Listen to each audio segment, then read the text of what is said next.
Hai guys, apa kabar kalian semua? Welcome back to Ruang Gelap dengan gua Amira.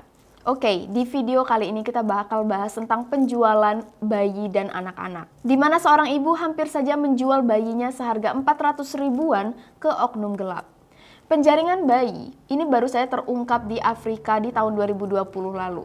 Dengan memanfaatkan kemiskinan masyarakat, oknum perdagangan bayi mengambil kesempatan ini untuk membujuk para ibu-ibu muda menjual bayi mereka.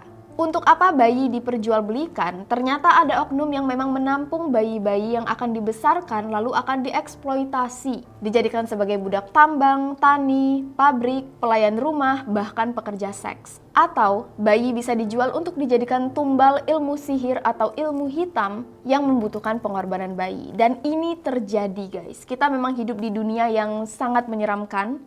Dan kalau ini bisa terjadi di Afrika, bisa jadi ini terjadi di Indonesia. Langsung aja kita masuk ke cerita. Welcome to Ruang Gelap. Cerita kita kali ini diambil dari video investigasi BBC. Nanti linknya gue taruh di bawah. Dan kenapa video ini kita bahas?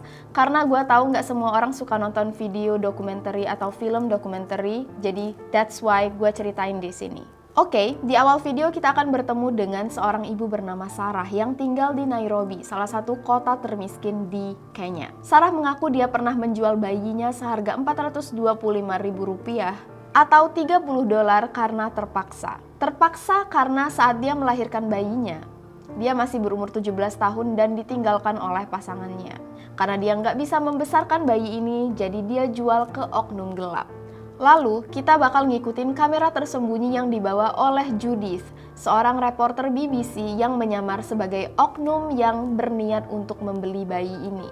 Nah, kita datang ke salah satu klinik aborsi yang dicurigai merupakan salah satu jaringan perdagangan bayi dan anak.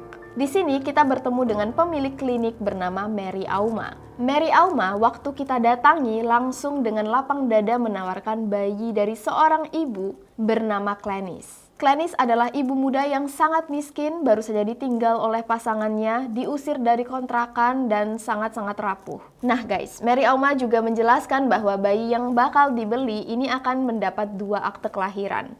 1 akte untuk ibu kandung asli, 1 akte untuk kita yang membeli. Kok kita yang membeli? Maksudnya oknum yang membeli. Ya di sini kan kita menyamar sebagai orang yang bakal beli. So that's why gue bilang kita. Jadi identitas asli bayi akan terhapuskan dari awal. Judith, reporter BBC yang melakukan penyamaran ini, mengaku dia tertarik untuk membeli bayi dari Glenys. Dan dijanjikan akan segera ditelepon setelah Glenys melahirkan. Setelah menunggu beberapa hari, akhirnya kita ditelepon. Maksudnya Judith ditelepon. Jadi kita datang lagi ke kliniknya, di mana ternyata Glenys sudah melahirkan bayi laki-laki yang sehat. Saat Mary Auma perhatiannya sedang teralihkan, secara sembunyi-sembunyi Judith bisikin ke Glenys bahwa dia sebenarnya mau menolong. Dan dia ngajak Glenys untuk ketemuan di tempat lain. Glenys setuju dan akhirnya mereka bertemu di pos polisi. Di sini Judith langsung nanya, "Oke, Mary Auma, kamu butuh apa? Apa yang bisa kita lakuin untuk nolong kamu?" Dijawab oleh Glenys, "Just take my baby, ambil aja bayi aku." Awalnya gue bingung kenapa Glenys pengen banget ngasih bayinya ke orang lain, dan ternyata terjawablah kekepuan kita. Kekepuan gue sih, ya udah. Glenys curhat bahwa hidup dia itu sangat-sangat susah. Setiap harinya dia hampir nggak makan, biasanya dia cuma minum lalu tidur gitu aja setiap harinya. Sampai dia sering doa ke Tuhan, dia pengen mati aja, pengen ikut kedua orang tuanya yang sudah meninggal, dan ngerasa hidupnya udah nggak ada arti. Jadi dia nggak mau bayinya ini merasakan hal yang sama, menderita seperti yang dia rasakan. Yang nggak Glenys tahu bahwa bayi yang bakal dia jual sebenarnya nasibnya bakal mungkin lebih jauh lebih menderita daripada itu.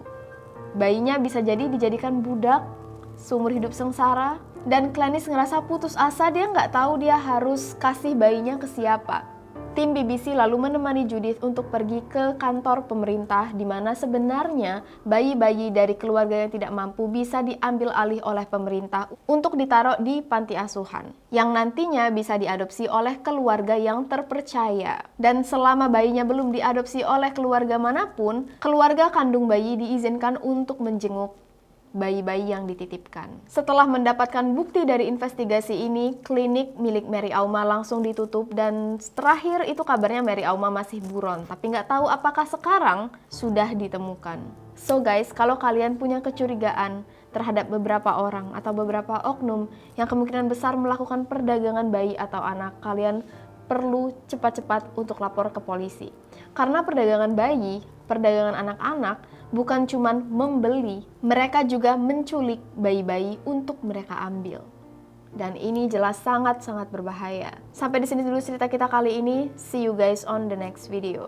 Stay safe and stay alive.